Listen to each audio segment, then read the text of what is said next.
صلی اللہ سیدنا محمد وعلی آل سیدنا محمد عدد کل ذرۃ مئۃ الف الف مرۃ۔ سامعین اور ناظرین کرام، السلام علیکم ورحمۃ اللہ وبرکاتہ۔ سورہ نساء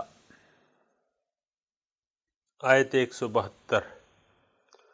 اعوذ باللہ من الشیطان الرجیم، بسم اللہ الرحمن الرحیم۔ لن يستنكف المسيح أن يكون عبدا لله ولا الملائكة المقربون ومن يستنكف عن عبادته ويستكبر فسيحشرهم إليه جميعا فأما الذين آمنوا وعملوا الصالحات فيوفيهم أجورهم ويزيدهم من فضله وأما الذين استنكفوا واستكبروا فيعذبهم عذابا أليما ولا يجدون لهم من دون الله وليا ولا نصيرا۔ يا أيها الناس قد جاءكم برهان من ربكم وأنزلنا إليكم نورا مبينا فأما الذين آمنوا بالله واعتصموا به فسيدخلهم في رحمة منه وفضل ويهديهم إليه صراطا مستقيما۔ يستفتونك قل الله يفتيكم في الكلالة إن امرؤ هلك ليس له ولد وله أخت فلها نصف ما ترك وهو يرثها إن لم يكن لها ولد وإن كان اثنتين فلهما الثلثان مما ترك وإن كانوا إخوة رجالا ونساء فللذكر مثل حظ الأنثيين يبين الله لكم أن تضلوا والله بكل شيء عليم۔ لن يستنكف المسيح أن يكون عبدا لله، عار نہیں محسوس کرتے مسیح ان یکون عبدا للہ کہ وہ بندے ہوئیں، بندگی کریں اللہ کی، ولا الملائکۃ المقربون اور نہ فرشتے، مقرب فرشتے جو ہیں وہ عار محسوس کرتے ہیں اللہ کی بندگی میں۔ ومن یستنکف عن عبادتہ، اور جو کوئی بھی اللہ کی بندگی میں عار محسوس کرے گا، ویستکبر اور تکبر اختیار کرے گا، فسیحشرہم الیہ جمیعا، اللہ تعالیٰ ان سب کو گھیر کے اپنے سامنے حاضر کر دے گا۔ وَأَمَّا الَّذِينَ آمَنُوا وَعَمِلُوا الصَّالِحَاتِ، پس جن لوگوں نے، جو لوگ ایمان لائے اور نیک عمل کیا، فَيُوَفِّيهِمْ أُجُورَهُمْ، اللہ تعالیٰ ان کو ان کا بدلہ پورا پورا عطا کر دے گا، وَيَزِيدُهُم مِّن فَضْلِهِ، اور اپنی جانب سے بڑھا دے گا، اپنے فضل سے بڑھا دے گا ان کو۔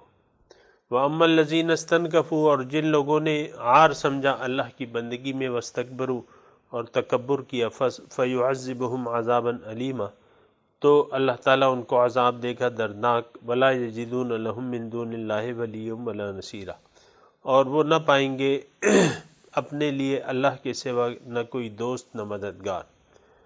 یا ایھا الناس، اے لوگو، قد جاءکم برہان من ربکم، یقیناً آ گئے آپ کے پاس دلیل آ گئی آپ کے رب کی طرف سے، وانزلنا الیکم نورا مبینا، اور نازل کر دیا میں نے آپ تمہاری طرف واضح نور۔ فاما الذین آمنوا باللہ، پس وہ لوگ جو ایمان لے آئے اللہ پہ، واعتصموا بہ، اور اللہ تعالیٰ کی رسی کو مضبوطی سے تھام لیا، فَسَيُدْخِلُهُمْ فِي رَحْمَتِهِ، تو اللہ تعالیٰ ان کو جلد ہی داخل کر دے گا، اللہ تعالیٰ ان کو اپنی رحمت میں، وفضل اور فضل میں، وَيَهْدِيهِمْ إِلَيْهِ صِرَاطًا مُسْتَقِيمًا، اور دکھا دے گا اپنی طرف کا سیدھا راستہ۔ یستفتونک، یہ پوچھتے ہیں آپ سے، فتویٰ مانگتے ہیں آپ سے، آپ کہہ دیجئے اللہ تعالیٰ فتویٰ دیتا ہے تمہیں کلالہ کے بارے میں۔ کلالہ وہ میت جو لاولد مر جائے، خواہ وہ مرد ہو یا عورت۔ کلالہ میرات، پشتو میں اس کو میرات بھی کہتے ہیں۔ ان امرؤ ہلکا، اگر ایک شخص مر جائے، لیس لہ ولد، اس کے اولاد نہ ہو، ولہ اختن، اس کی بہن ہو، فلہا نصف ما ترک، تو اس کو نصف ملے گا ورثے سے، وہو یرثھا، اور یہ مرد اس کا اس عورت کا وارث ہوگا، ان لم یکن لہا ولد، یعنی وہ سارا مال پھر بھائی کو ملے گا۔ ان لم یکن لہا ولد، اگر اس کے اولاد نہ ہو، فإن کانت اثنتین، اگر یہ وارث جو ہے یہ دو بہنیں ہوں، لا ولد، بھائی کی دو بہنیں ہوں، میت کی جو مر گیا، لا ولد مر گیا، اس کی دو بہنیں ہوں، فلہما الثلثان مما ترک، تو ان کو 2/3 ملے گا جو ترکہ ہے۔ وَإِن كَانُوا إِخْوَةً رِجَالًا وَنِسَاءً، اگر میت کے لاولد میت کے بھائی بہنیں زیادہ ہوں تو ترکے کی تقسیم اس طرح ہوگی کہ فَلِلذَّكَرِ مِثْلُ حَظِّ الْأُنثَيَيْنِ، مرد کے لیے 2 چند ہوگا عورت کے حصے کے۔ یبین اللہ لکم ان تضلوا، اللہ تعالیٰ وضاحت سے بیان کرتا ہے کہ تم گمراہ نہ ہو جاؤ، واللہ بکل شیء علیم، اللہ تعالیٰ ہر چیز کے بارے میں جانتا ہے۔ سامعین اکرام، سورت کا اختتام ہے۔ ایک بات جو ہے وہ نوٹ کر لیں کہ اللہ کی بندگی انسان کی کامیابی کا واحد راستہ ہے، اور اللہ تعالیٰ نے انسان کو جس مقصد کے لیے پیدا کیا ہے، یعنی معرفت، قرب الہی، معرفت الہی، دیدار الہی، رضا الہی۔ رضا الہی ظاہر ہے کہ ایک ایسی چیز ہے کہ وہ دنیا میں بھی انسان کو حاصل ہوگی اور آخرت میں بھی حاصل ہوگی، تو یہ اس کو ہم ایک طرح کا مقصد بنا سکتے ہیں، کیونکہ اللہ تعالیٰ کا راضی کرنا جو ہے، وَرِضْوَانٌ مِّنَ اللَّهِ اکبر، اس کا بہت بڑا درجہ ہے، یعنی اللہ تعالیٰ کو راضی رکھنا، راضی کر لینا، اللہ کا راضی ہو جانا بہت بڑا درجہ ہے سامعین کرام۔ تو اس کو کبھی نظر انداز نہ کیجیے، اپنے رب کو، اپنے مولا کو راضی کرتے رہنے کی کوشش کرتے رہیے تاکہ وہ آپ سے راضی ہو جائے، اور یہ کہہ دے کہ یا ایتھا النفس المطمئنۃ ارجعی الی ربک راضیۃ مرضیہ، اے نفس مطمئنہ داخل ہو جاؤ میرے خاص بندوں کی فہرست میں، ادخلی فی عبادی وادخلی جنتی، اور میری جنت میں داخل ہو جاؤ، راضیۃ مرضیہ، راضیۃ فادخلی فی عبادی وادخلی جنتی، اور تم میرے خاص بندوں کی فہرست میں اور میری جنت میں داخل ہو جاؤ۔ پوری آیت اس طرح ہے، یا ایتھا النفس المطمئنۃ ارجعی الی ربک راضیۃ مرضیہ، اپنے رب کی طرف لوٹ جاؤ، وہ تم سے راضی، تم اس سے راضی۔ سامعین اکرام، ہم افسوس کی بات یہ ہے کہ بہت سے دیندار لوگ جو ہیں، دنیا داروں کی تو میں بات نہیں کرتا، میں دینداروں کی بات کرتا ہوں، بہت سے دیندار لوگ جو ہیں یعنی بعض مسائل میں الجھ کے اللہ تعالیٰ کی رضا کو، اللہ تعالیٰ کو راضی رکھنے کے نصب العین سے غافل ہو جاتے ہیں، فروعات میں بڑھ جاتے ہیں، اور بس وہ یہ مناسب نہیں ہے۔ اللہ تعالیٰ سے ایک خاص تعلق ہر انسان کا ہونا چاہیے، اور بندگی کا تعلق ہونا چاہیے، اور انسان کو، ہر مومن کو اللہ تعالیٰ کو راضی رکھنے کے لیے کوششیں کرتی رہنا چاہیے۔ سامعین اکرام، یہ زندگی جو ہے یہ بہت جلد گزرنے والی ہے، اور پھر ہم ایسی صورتحال سے دوچار ہوں گے موت کے بعد جہاں اگر رب ہم سے ہمارا ناراض ہوگا تو پھر صورتحال تھوڑی سی بہت ہی زیادہ مشکل ہوگی، تھوڑی سی نہیں، بہت ہی زیادہ مشکلات پیش آئیں گی۔ ان لوگوں کو جنہوں نے اپنے رب کو راضی نہ کیا ہو اور رب ان سے ناراض ہو۔ یہ ابھی جو مضامین آ رہے ہیں اور یہ آج آخری اس کا تذکرہ ہے، تتمہ ہے، اس میں اللہ تعالیٰ فرما رہے ہیں کہ لن یستنکف فالمسیح ان یکون عبدا للہ، مسیح جو ہے وہ اس بات سے عار نہیں محسوس کرتے کہ وہ اللہ کے بندے ہو جائیں یا اللہ کے بندے بنے۔ بات یہ ہے کہ پہلے تو شان نزول کے مطابق یا ان آیات کے اس کے مطابق میں تھوڑی سی بات کروں گا کہ عیسائیوں نے وہ جو عیسیٰ علیہ السلام کے معاملے میں گمراہ ہو گئے تھے، تو ایسا ہوا تھا کہ یعنی گمراہ ہو گئے انہوں نے، آپ کو پتہ ہے نا کہ عیسیٰ علیہ السلام کو انہوں نے اللہ کا بیٹا تسلیم کر لیا، یعنی خدا کے مرتبے تک پہنچا دیا، حالانکہ وہ خدا نہ تھے۔ خدا تو ایک ہی وحدہ لا شریک ہے، اس کا کوئی شریک نہیں ہے۔ یہ بہت بڑی غلطی ہے سامعین کرام، اور ایسی غلطیوں میں یعنی دین میں غلو، آپ کو میں نے کہا ہے نا کہ دین میں غلو نہیں کرنا چاہیے، یعنی حد سے تجاوز دین میں نہیں کرنا چاہیے، اپنے آپ کو مشکلات میں نہیں ڈالنا چاہیے۔ اللہ تعالیٰ نے جو آسانیاں انسان کو فراہم کی ہیں دین میں، تو وہ ان آسانیوں سے فائدہ اٹھانا چاہیے، خواہ اپنے اوپر سختی نہیں کرنی چاہیے۔ ہمارے سامنے عیسائیوں کی مثال ہے، انہوں نے رہبانیت کی روش اختیار کر لی تھی بعض نے، اور پھر اس کی رعایت نہ کر سکے، یعنی اس پر قائم نہ رکھ سکے۔ وَرَهْبَانِيَّةً ابْتَدَعُوهَا مَا كَتَبْنَاهَا عَلَيْهِمْ فَمَا رَعَوْهَا حَقَّ رِعَایَتِهَا، انہوں نے پھر اس کی رعایت نہ کی، یعنی انہوں نے دیکھیں دنیا کو ترک دنیا اختیار کر کے، حالانکہ اسلام میں ترک دنیا کا تصور ہی نہیں ہے۔ آپ کو میں اگر ایک ایسی بات بتاؤں جو مختصر ہو، لیکن اس کو اگر آپ پلو سے باندھ دیں نا تو امید ہے کہ بڑا فائدہ مند چیز ہوگی۔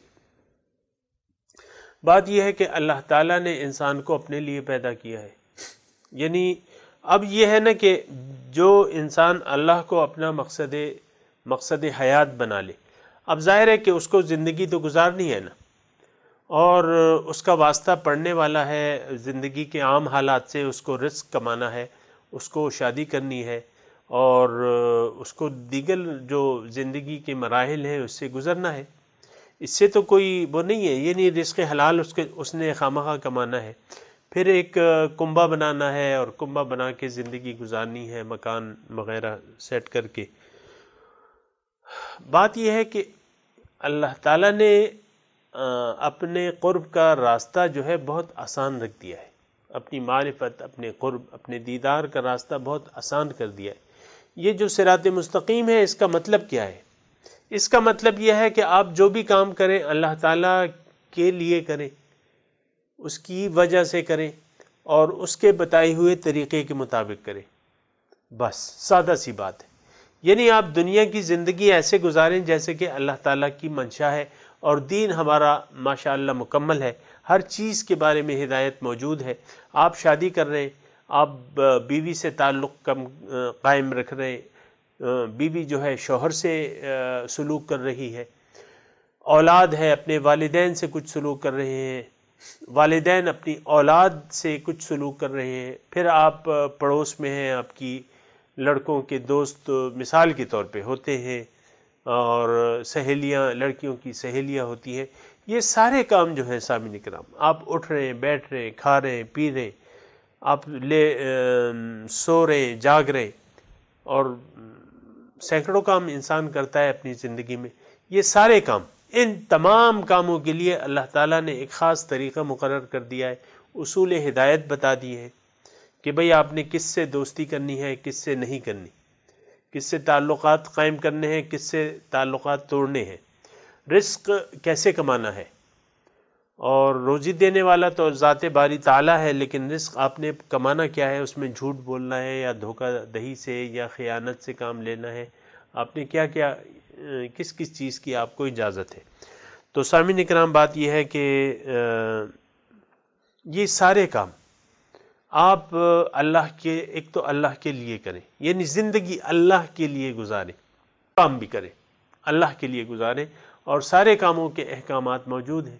مثال کے طور پہ نکاح ہے تو وہ حضور صلی اللہ علیہ وسلم نے اس کے بارے میں بیان کیا ہے کہ ان نکاح من سنتی فمن رغب عن سنتی فلیس منی۔ اب دیکھیں حضور صلی اللہ علیہ وسلم نے زندگی گزاری، انہوں نے 9 ماشاءاللہ نکاح کیے تھے، اور پھر صحابہ کو کہا کہ بھئی جنہوں نے تجرد کی زندگی اختیار کرنا چاہی اور بیوی سے علیحدہ رہنا، یہ پوری حدیث میں آپ کو نہیں سناتا، لیکن ایک صحابی تھے، انہوں نے اکیلے زندگی گزارنے کو ترجیح دی۔ انہوں نے کہا نہیں، تم نکاح کرو، نکاح میری سنت ہے، اور جو میری سنت سے انحراف کرے گا وہ مجھ سے نہ ہوگا۔ تو میں آپ کو مختصر طور پہ بتا رہا ہوں کہ یہ زندگی جو ہم گزار رہے ہیں، یہ روزمرہ کی زندگی، بیوی جو ہے، بیوی گھر میں زندگی گزار رہی ہے، اس کا شوہر، یعنی شوہر کے ساتھ زیادہ تر معاملات، سلوک اس کا شوہر کے ساتھ ہوتا ہے، تو وہ اب اپنے شوہر سے کیسا سلوک کرے گی؟ عام طور پہ دیکھیں، کیا شوہر اور کیا بیویاں، تمام انسان اپنے حسب منشا زندگی گزارنا چاہتے ہیں۔ آپ شوہروں کو دیکھیں، وہ حسب منشا عورتوں سے سلوک کرتے ہیں، جبکہ عورتوں سے سلوک کی ہدایات آئی بھی ہیں۔ بیویاں جو ہیں وہ اپنی مرضی سے شوہروں کے ساتھ سلوک کرتی ہیں، کبھی خفا ہو جاتی ہیں، کبھی کیا ہو جاتا ہے، کبھی کیا ہو جاتا ہے، بات بات کا بتنگڑ بن جاتا ہے، اور وہ مسائل جو ہیں وہ، یعنی وہ، میں آپ کو دوبارہ کہہ رہا ہوں، کیا شوہر اور کیا بیویاں، دونوں جو ہے معاملات کرتے ہوئے اپنے اللہ تعالیٰ کی رضا اور حضور صلی اللہ علیہ وسلم کے طریقہ کار کو مد نظر نہیں رکھتے۔ اس کا مطلب تو میں نے بیان کر دیا آپ کو، کیوں ایسا نہیں کرتے کہ اللہ ان کا مقصود و مطلوب و محبوب نہیں ہے۔ اگر اللہ ہمارا مقصود و محبوب بن جائے نا سامعین کرام، تو یہ سارے مسائل جو ہیں حل ہو جائیں گے۔ سارا کمال جو ہے وہ اللہ تعالیٰ کی بندگی میں ہے، اللہ تعالیٰ کی بندگی میں انسان کی نجات ہے۔ سامعین کرام یہ بات نوٹ کر لیں، کیا پیغمبر اور کیا اولیاء اللہ اور کیا عام انسان، تمام لوگوں کو بندگی کا حکم ہے، یعنی صرف اللہ کی بندگی کا حکم ہے۔ تو ہر انسان جتنا بھی زیادہ مرتبے پر فائز ہوتا ہے، وہ بندگی میں اللہ تعالیٰ کے، یعنی زیادہ کوشش کرتا ہے، اللہ تعالیٰ کی بندگی اور اس کی اطاعت کی زیادہ کوشش کرتا ہے، اس کی رضاؤں کو حاصل کرنے کا زیادہ خیال رکھتا ہے۔ سامعین کرام، تو ایک بات نوٹ کر لے کہ بندگی آپ کو میں نے پہلے مضمون ہم نے پڑھا تھا کہ اللہ کی غلامی اختیار کر لیں، اپنا سر جھکا دیں، اللہ کی غلامی کا پٹا اپنی گردن میں ڈال دیں اور اس کے حکم کے سامنے سر جھکا کے چلتے رہے۔ فَاسْلُكِي سُبُلَ رَبِّكِ ذُلُلًا، تو یہ کامیابی کی کنجی ہے، بندگی انسان کی کامیابی کی کنجی ہے۔ تمام پیغمبروں کی دعوت کا خلاصہ اللہ کی ایک الہ واحد کی بندگی۔ تو اس میں میں نے آپ کو بتایا کیا پیغمبران کرام، کیا اولیاء کرام، کیا انسان، تمام لوگوں کے لیے یہی نجات کی واحد راہ ہے۔ تو اب یہاں عیسیٰ ابن مریم کا تذکرہ ہے، جن کو عیسائیوں نے اپنے حد بندگی سے بڑھا کے خدائی کے درجے تک پہنچا دیا تھا، اور ان کے سامنے متھا ٹیکنے لگے اور ان کو خدا سمجھنے لگے۔ خدا ان کو ہدایت دے۔ تو اللہ تعالیٰ یہاں فرما رہا ہے کہ لن یستنکف المسیح ان یکون عبدا للہ، مسیح ابن مریم جو ہے وہ، انہوں نے تو کبھی اس بات میں عار نہیں سمجھا کہ وہ اللہ کے بندے بن کے رہے۔ تو اور اے عیسائیت، تم لوگوں نے ان کو بندگی سے بڑھا کے خدائی کے درجے تک کتنا ظلم ہے یہ، یعنی انہوں نے اپنے اوپر ظلم کیا ہے، یہ کسی پہ انہوں نے ظلم نہیں کیا ہے۔ یا جو ایسا کہتے ہیں عیسائی اگر میری بات سن رہے تو یہ اپنے اوپر ظلم کر رہے ہیں کہ اللہ تعالیٰ کی وحدانیت میں وہ کسی اور کو بھی شریک کر رہے ہیں۔ یہ بہت سخت ترین ظلم ہے سامعین کرام۔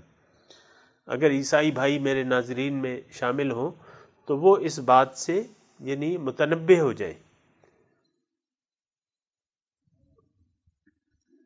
کیونکہ پچھلے سبق میں ہم نے پڑھا یا اہل الکتاب لا تغلوا فی دینکم، اے اہل کتاب اپنے دین میں زیادتی نہ کرو۔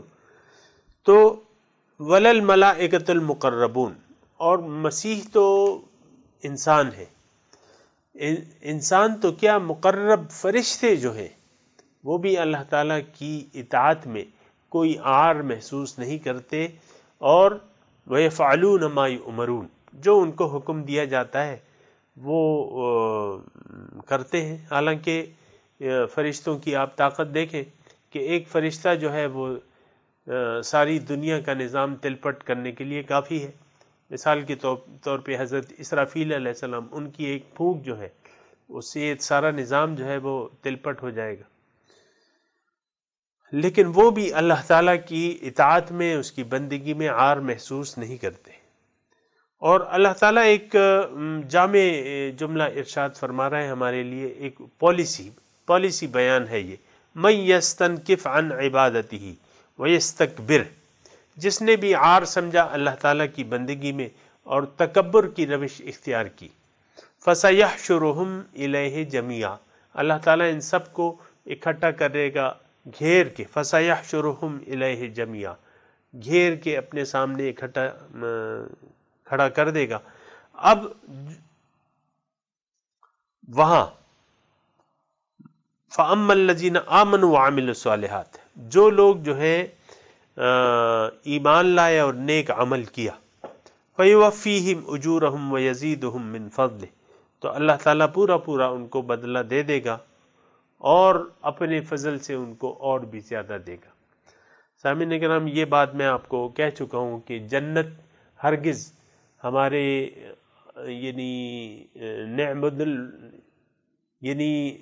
ہماری جو بندگی ہے اس کا عوض کچھ بھی نہیں ہے، یہ تو ہمارا فرض ہے، لیکن جو جنت اللہ تعالیٰ ہمیں دے گا وہ اس کی فضل سے ہوگا۔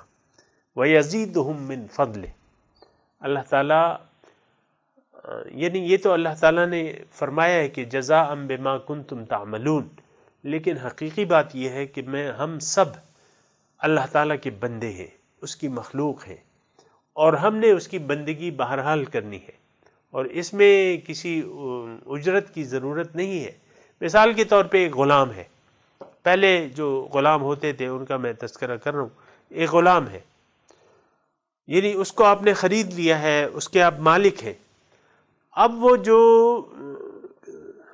یعنی آپ کے لیے مثال کے طور پہ وہ غلام جو ہے ہنرمند ہے، اور وہ ماربل لگانے کا استاد ہے یا سیرامک ٹائل لگانے کا استاد ہے، سارا دن اس نے کام کیا اور اس کے عوض جو اس کو دہاڑی ملے گی، جو عوضانہ ملے گا، اب سوال یہ ہے کیا اس کا مستحق کون ہے؟ یہ کون؟ تو ظاہر ہے کہ غلام کو نہیں ملے گا، اس کا مستحق جو ہے وہ مالک ہے، کیونکہ غلام کا مالک تو اس کا آقا ہے، غلام تو خریدا ہے، اس کی نہ مال اپنا ہے، نہ جان اپنی ہے، نہ مہر، سارے کچھ کا مالک جو ہے وہ تو مالک ہے جس کو اس نے خریدا ہے۔ اور پہلے زمانے میں یہ ہوتا تھا کہ یعنی آپ غلام کو اگر جان سے بھی مار دیں آپ پر کوئی مقدمہ ہی نہیں بنتا تھا، کیونکہ وہ تو آپ کی ملکیت تھی، آپ کی چیز تھی، آپ نے مارا یا زندہ رکھا، اس سے آپ کا کیا؟ تقریباً یہ تصور ہے۔ سامعین کرام، سمجھنے کے لیے یہ تصور ضرور رکھیں کہ ہم تو اللہ تعالیٰ کی مملوک ہیں، اس کے بندے ہیں، اس کے پیدا کر دیں، یہ ہر چیز ہمارے پاس جو ہے یہ ذات باری تعالیٰ نے ہمیں دی ہے، یہ نعمتیں، یہ مال اور جان اور اولاد، یہ سب کچھ اللہ تعالیٰ کا ہے، ہر چیز کا مالک اللہ تعالیٰ ہے۔ ہمیں تھوڑا سا یہاں اختیار دیا ہے، اور پھر اس اختیار میں ہمیں اس نے جانچا ہے، یعنی اللہ تعالیٰ نے ہمیں جانچا یہ ہے کہ لیبلوکم ایکم احسن عملا، کہ تم میں سے اچھا عمل کون کرتا ہے۔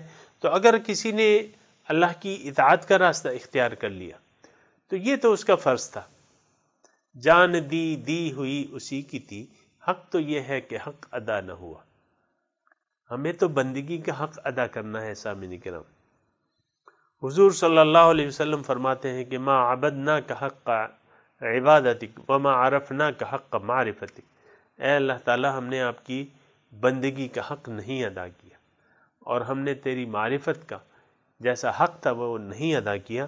تو سامعین کرام، وَيَزِيدُهُم مِّن فَضْلِهِ، یعنی بے شک اللہ تعالیٰ مومنوں کو ان کی مہمان نوازی کرے گا،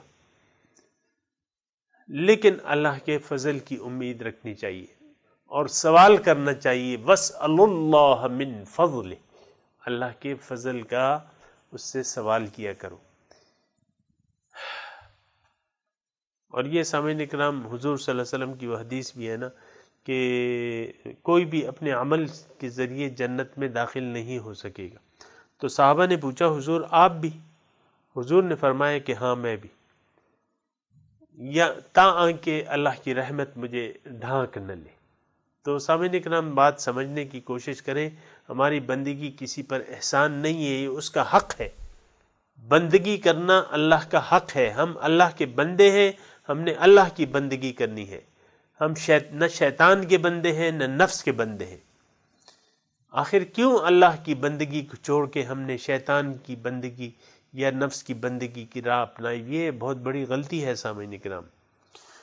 تو بات یہ ہے کہ انسان میں تھوڑا سا یہ نفس جو ہے نا، نفس عار محسوس کرتا ہے اللہ کی بندگی میں۔ حقیقی بات یہ ہے کہ اللہ تعالیٰ کا دین تو واضح ہے سامعین کرام، اللہ کا دین بالکل واضح ہے۔ اللہ کا دین جب واضح ہے بالکل، تو اور ہم اپنے آپ کو اگر دیکھیں نا تو ہم اللہ کی بندگی نہ کر رہے ہیں، نہ کرنے کی کوشش کر رہے ہیں، نہ چاہتے ہیں اللہ تعالیٰ کی بندگی کرنا۔ اس کا مطلب کیا ہے سامعین کرام؟ آج کے سبق میں تھوڑا سا اس کی طرف زور ہے۔ استنکفوا لن یستنکف ومن یستنکف واما الذین استنکفوا، 3 مرتبہ یہ جملہ استعمال ہوا ہے۔ تو تھوڑی سی ان آیات کو اپنی طرف بھی متوجہ کرنے کی ضرورت ہے سامعین اکرام، اور سوچنے کی ضرورت ہے کہ کیا ہم اللہ تعالیٰ کی بندگی میں عار محسوس کرتے ہیں کہ نہیں کرتے۔ اس بات کو ذرا سوچیں، اور اگر ایسا ہے، اس کے 2 پہلو ہیں، یا تو اللہ کی بندگی میں ہم عار محسوس کرتے ہیں یا نہیں کرتے، اور اللہ تعالیٰ کی بندگی کر رہے ہیں۔ اگر یعنی 2 ہی صورتیں ہیں، ہم سامعین اکرام میں اور آپ مثال کے طور پہ، یا تمام جو اہل پاکستان ہیں ہم، یا جہاں بھی یہ درس سننا جا رہا ہے وہ اپنی طرف اس آیت کو متوجہ کریں۔ 2 ہی صورتیں ہیں، انسان کی جو زندگی گزار رہا ہے اس میں اس کی جو روش ہے وہ 2 مختلف قسم کی ہو سکتی ہے۔ ایک تو یہ ہے کہ یہ اللہ کی بندگی میں عار محسوس کرتے ہیں، اللہ تعالیٰ کا حکم پر عمل کرنے میں عار محسوس کرتے ہیں، اللہ تعالیٰ کے دین پر چلنے میں عار محسوس کرتے ہیں، شرم محسوس کرتے ہیں، اللہ تعالیٰ کے رسول کی سنتوں کی پیروی کرنے میں شرماتے ہیں۔ سامعین کرام، تھوڑا سا میں آگے بڑھنے کی کوشش نہیں کرتا۔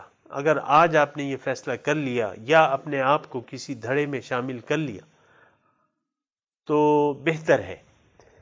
2 گروہ ہیں سامعین اکرام۔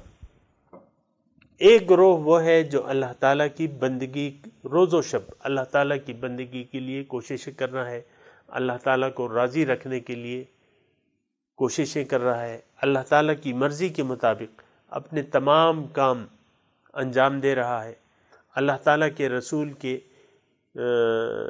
پیارے طریقوں کے مطابق اپنی زندگی گزار رہا ہے، ان کے اسوہ حسنہ کی پیروی کر رہا ہے۔ ایک گروہ تو یہ ہے سامعین کرام۔ دوسرا گروہ یہ ہے کہ ان کو اپنے مقصود کا تو معلوم ہے، مثال کے طور پہ اکثر کو تو وہ مقصد ہی نہیں معلوم، یہ بھی میں آپ کو کہہ چکا ہوں، لیکن جن کو وہ مقصود معلوم بھی ہے، کتابوں میں پڑھ لیا ہے انہوں نے، کسی سے سن لیا ہے، مقصود اللہ ہی ہے، اللہ ہی کی بندگی کرنی چاہیے، لیکن اب ان کے سامنے ان کی شخصیت ہے سامعین کرام، شخصیت ہے، وہ اپنی شخصیت کو رسول کی طریقے کے مطابق ڈھالنے کے لیے تیار نہیں ہے، اس میں شرم محسوس کرتے ہیں۔ سامعین کرام، بعض وقت میں یہ داڑھی کا تذکرہ کرتا ہوں، اس سے مراد یعنی آپ یہ بات بھی نوٹ کر لیں کہ داڑھی میں اسلام نہیں ہے، اسلام میں داڑھی ہے۔ یہ صرف ایک میں نے فار ایگزامپل آپ کو میں بات بتاتا ہوں، داڑھی شریف مثال کے طور پہ آپ دیکھیں، جنہوں نے داڑھی نہیں رکھی ہوئی دعویٰ اسلام کا کرتے ہیں، دعویٰ رسول کی غلامی کا کرتے ہیں اور داڑھی رکھنے کے لیے تیار نہیں ہے، سنت کے مطابق داڑھی رکھنے کے لیے تیار نہیں ہے، اس کا کیا مطلب ہے؟ اس کا مطلب یہ ہے، اس کا پہلا مطلب تو یہ ہے کہ یہ اللہ کے بارے میں مخلص نہیں ہے، اللہ ان کا مقصود زندگی نہیں ہے۔ اور میں نے آپ کو یہ بات بتا دی ہے کہ اگر اللہ تعالیٰ انسان کا مقصد زندگی نہ بنے، اس وقت تک آپ اللہ کی بندگی کر ہی نہیں سکتے، نہ آپ کو قرآن کی ضرورت ہے، نہ اللہ تعالیٰ کی توحید کی ضرورت ہے، نہ اللہ کی بندگی کی آپ کو ضرورت ہے، نہ دین میں پورے کے پورے آپ داخل، نہ ضرورت ہے نہ آپ ہو سکتے ہیں، بندگی نہ آپ کی ضرورت ہے اب، نہ آپ کر سکتے ہیں، حضور کی اتباع نہ آپ کی اب ضرورت ہے نہ آپ کر سکتے ہیں، چھوڑ دیں یہ سب کچھ، یہ دعوے بھی چھوڑ دیں تو بہتر ہے۔ تو ایک بات تو یہ ہے، لیکن یعنی اصل بات تو یہی ہے کہ جنہوں نے اللہ کو اپنا مقصد زندگی نہیں بنایا، وہ یہ تمام کام نہ کر سکتے ہیں، نہ ان کو کرنے کی ضرورت ہے۔ ضرورت تو اس وقت ہوگی جب مقصد اللہ تعالی بن جائے، اور وہ اس وقت عمل کر سکیں گے جب اللہ ان کا مقصود واحد بن جائے، پھر اللہ تعالیٰ کی توحید کی ضرورت ہے، پھر رسول کی اطاعت کی ضرورت ہے، پھر دین اسلام میں پورے کے پورے داخل ہونے کی ضرورت ہے۔ میں صرف یہ داڑھی کا تذکرہ کرتا ہوں، اگرچہ یہ مناسب اتنا پرفیکٹ یہ مثال نہیں ہے، کیونکہ داڑھی ان لوگوں کے لیے رکھنا مسئلہ نہیں ہے جن کا محبوب ذات باری تعالی ہو۔ ہم لوگوں اب دیکھیں، داڑھی رکھنا بہت سے لوگوں کے لیے بہت مشکل ہے، ہزاروں ہیلے بہانے بنا لیں گے کہ یار میں تو پہلے اپنے آپ کو درست کر لوں، یہ کر لوں، وہ کر لوں، وہ کر لوں، لیکن داڑھی کی صرف میں مثال دے رہا ہوں۔ اللہ تعالیٰ کی یعنی داڑھی رکھنے میں یہ لوگ شرم محسوس کرتے ہیں۔ ایک بہت اچھی کرسی پر اگر ایک انسان بیٹھا ہوا ہے، مثال کے طور پہ ایک وزیر اعلیٰ ہے جن کی داڑھی نہیں، اب وہ میں صرف ایگزامپل کے لیے بات کر رہا ہوں، مثال کے لیے، اب وہ داڑھی رکھنے میں سنت کے مطابق کتنی شرم محسوس کریں گے؟ سچی آپ بات بتائیں۔ وزیر اعلیٰ صاحب ہیں یا کوئی ڈی آئی جی صاحب ہیں اور کلین شیو ہے ان کی، روزانہ جو ہے وہ داڑھی صاف کراتے، اب ان کو پتہ بھی ہے کہ داڑھی رکھنا سنت رسول ہے مثال کے طور پہ، لیکن آپ دیکھیں میں صرف یہ اس تنکفو کی بات کر رہا ہوں، اور داڑھی کی میں نے مثال کے طور پہ بات کی، ایسا کہ ہر دین کا ہر شعبہ جو ہے اس میں یہ لوگ جو ہے شرم محسوس کرتے ہیں۔ سامعین اکرام، یہ بہت بڑی یعنی ناکامیابی میں کہہ لوں گا، کیونکہ اس کا انجام بڑا اچھا نہیں ہے۔ وَأَمَّا الَّذِينَ اسْتَنْكَفُوا، استنکفو کا میں آپ کو مطلب بتا رہا ہوں کہ عار محسوس کرتے ہیں، شرم محسوس کرتے ہیں، اللہ کی بندگی میں ہم شرم محسوس کرتے ہیں۔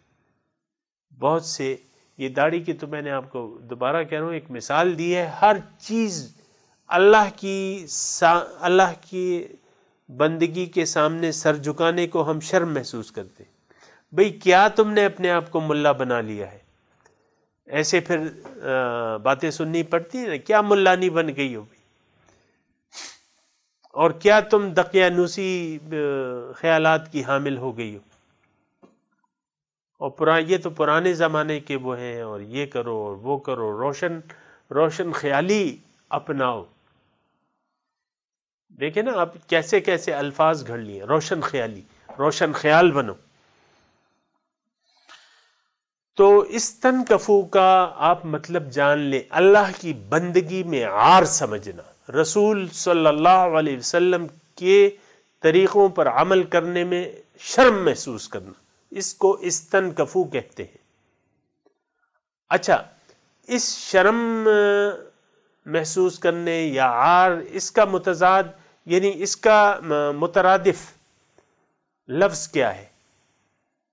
ایک تو متضاد ہوتا ہے نا، متضاد لفظ تو اللہ کی بندگی ہے، اور اس کا مترادف لفظ جو ہے وہ کیا ہے؟ تکبر ہے۔ سامعین کرام، یہاں تذکرہ آ رہا ہے نا، تکبر۔ اب تکبر کسے کہتے ہیں سامعین کرام؟ اللہ، تکبر یعنی دین کے بدقسمتی سے، دین کے ہر شعبے میں ہمارے کچھ مخصوص خیالات ہیں، اور کچھ مخصوص نظریات ہیں، کچھ مخصوص تفصیلات ہیں ہر چیز کی۔ اب یہ تکبر کے یہاں لفظ آ رہے ہیں، تکبر ہم میں سے بہت سے لوگوں کی اکثریت یہ سمجھتی ہے کہ ہم متکبر نہیں ہیں، ہم متکبر نہیں ہیں، ہم تکبر تو نہیں کر رہے، یعنی یہ خیال ہے لوگوں کا، بس خیال ہی ہے، حالانکہ یہ متکبرین ہے۔ تکبر کسے کہتے ہیں؟ اپنے رائے کو فوقیت دینا۔ متکبر کیا ہوتا ہے؟ تکبر کرنے والا شخص کون ہوتا ہے؟ جو اپنے رائے کو فوقیت دیتا ہے،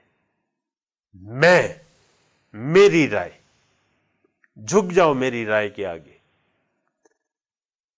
ہم میں سے تقریباً بہت سے لوگ ایسے ہیں کہ جو دوسروں کو، وہ کوشش یہ کرتے ہیں کہ ان کی رائے کا غلبہ ہو اور لوگ ان کی رائے کے سامنے جھک جائیں۔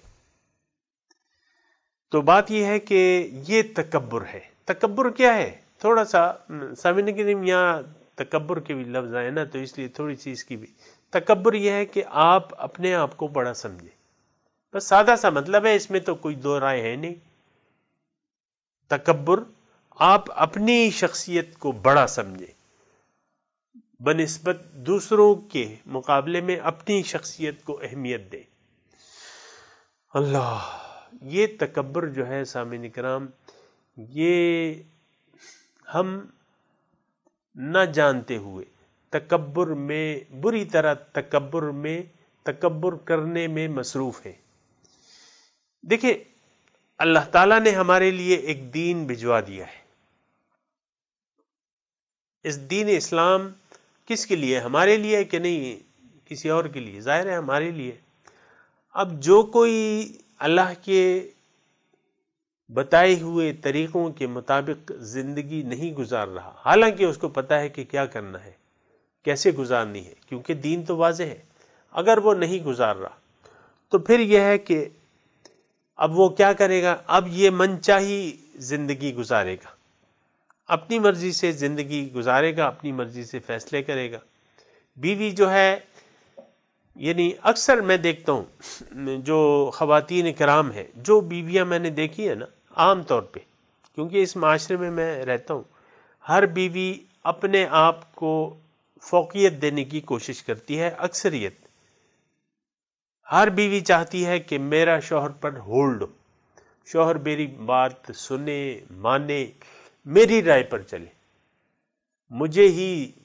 اب دیکھیں، دین کا تو یہ نہیں ہے نا، دین تو کہتا ہے کہ بھئی مرد کا کہنا مانو، اگر وہ شریعت کے خلاف نہ ہو تو اے بیویو تم شوہروں کی اطاعت کرو۔ حضور صلی اللہ علیہ وسلم فرماتے ہیں کہ اگر سجدہ جائز ہوتا، ایک حدیث کا ایک ٹکڑا میں بیان کروں، حضور فرماتے ہیں کہ اگر سجدہ جائز ہوتا تو میں بیوی کو حکم دیتا کہ وہ شوہر کو سجدہ کرے۔ دیکھیں، بس بیویوں کے لیے میں بہت آسان راہ عمل بتا رہا ہوں. اگر رب کی نافرمانی نہیں ہے تو آپ نے شوہر کی اطاعت کرنی ہی کرنی ہے. ہاں اگر اللہ کی نافرمانی ہے تو پھر بے شک ایکسکیوز کر دیں،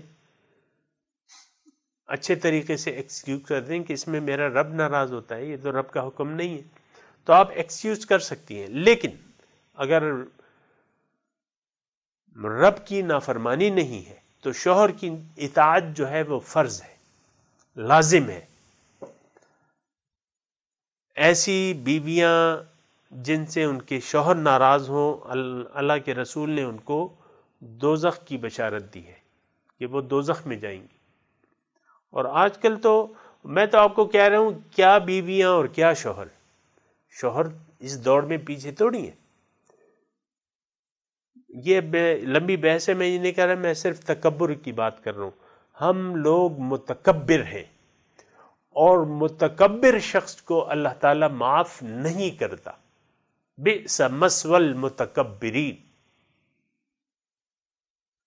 بہت برا ٹھکانہ ہے جہنم متکبرین کا، اللہ تعالیٰ نے قرآن میں ارشاد فرمائے. تو تکبر جو ہے، آپ دیکھیں تکبر کا متضاد جو ہے وہ عاجزی ہے، سر جھکا دینا ہے. سر تسلیم میں خم ہے جو مزاج یار میں آئے. تو یہ تکبر جو ہے نا، یہ ایسی چیز نہیں ہے. میں آپ کو کہہ رہا تھا کہ ہم لوگ بہت سے، ہم میں سے یہ لوگ یہ سوچتے ہیں، یعنی تکبر میں مبتلا ہونے کے باوجود ہی وہ یہ سمجھتے ہیں کہ ہم متکبرین میں نہیں ہیں، ہم تو عاجز بندے ہیں اللہ تعالیٰ کے. یہ بہت بڑی غلط فہمی ہے. یہ اپنے آپ کو دھوکہ دینے کے مترادف ہے یہ بات کہ ایک متکبر یہ کہے کہ میں تو اللہ کا عاجز بندہ ہوں. اور میں نے بہت دیکھے ہیں زبانی حد تک وہ اللہ کے عاجز بندے ہیں، عملی طور پر وہ متکبرین میں ان کا شمار ہوتا ہے. تکبر کرنے والے ہیں، بڑائی کرنے والے ہیں، اپنے آپ کو بڑا، اللہ تعالیٰ کے احکامات پر جو عمل نہ کرے یہ متکبر ہے. سامعین کرام، جو اللہ تعالیٰ کی بھجوائی ہوئی ہدایت سے منہ موڑ لے، اس کا کیا مطلب؟ اس نے تکبر کیا. اللہ کے رسول کی جو طریقہ کار ہے اس سے منہ موڑ لے، اس نے تکبر کیا، اپنے رائے کو مقدم سمجھا، خواہشات نفس پر چل پڑا، تو یہ متکبر ہے. تو دیکھیں یہ استنکفوا واستکبروا یہ مترادف لفظ ہے. اور اس کا جو متضاد کیا ہے؟ اما الذین آمنوا وعملوا الصالحات، جو ایمان لائے اور عمل صالح کیا.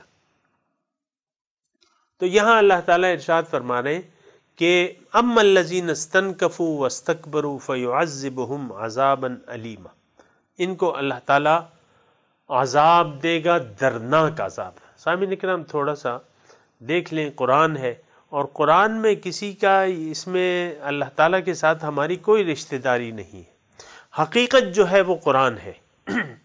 بعض لوگ دیکھیں، صورتحال تو یہ ہے کہ اللہ تعالیٰ فرما رہے ہیں وَأَمَّا الَّذِينَ اسْتَنْكَفُوا وَاسْتَكْبَرُوا فَيُعَذِّبُهُمْ عَذَابًا أَلِيمًا، ان کو میں دردناک عذاب دوں گا. وَلَا يَجِدُونَ لَهُم مِّن دُونِ اللَّهِ وَلِيًّا وَلَا نَصِيرًا، اور یہ نہ پائیں گے اللہ کے سوا اپنے لیے نہ کوئی دوست نہ مددگار. آپ سامعین کرام آپ اندازہ لگائیں، اندازہ آپ یہ لگائیں کہ ہم میں سے اکثریت جو ہے، سامعین اکرام، جو میں اپنے ذہن کے مطابق جو بات ہے، جو میں دیکھ رہا ہوں اسی کو میں بیان کر رہا ہوں، اکثریت ہمارے معاشرے کی اللہ کی بندگی میں عار سمجھتی ہے اور یہ تکبر میں مبتلا ہے. یہ قوم من حیث القوم، ہم اللہ کی بندگی میں عار سمجھتے ہیں اور اپنے یعنی تکبر میں مبتلا ہے. یہ یعنی تکبر ہوگا تو آپ شرم محسوس کریں گے اللہ کی بندگی میں، اور اگر آپ شرم محسوس نہیں کریں گے تو پھر تو آپ عاجزی کو پسند کرنے والے ہوں گے. تو اما الذین استنکفوا واستکبروا فیعذبہم عذابا علیما. اب میں جس معاشرے میں میں اور آپ رہ رہے ہیں اس معاشرے میں لوگ اس برائی میں مبتلا ہیں، ان بڑی بڑی برائیوں میں مبتلا ہیں، ان جہنم میں لے جانے والی برائیوں میں مبتلا ہیں. سمجھتے کیا ہیں؟ ان یحسبون انہم یحسنون صنعا اولئک الذین کفروا بآیات ربہم ولقائہ فحبطت اعمالہم فلا نقیم لہم یوم القیامۃ وزنا.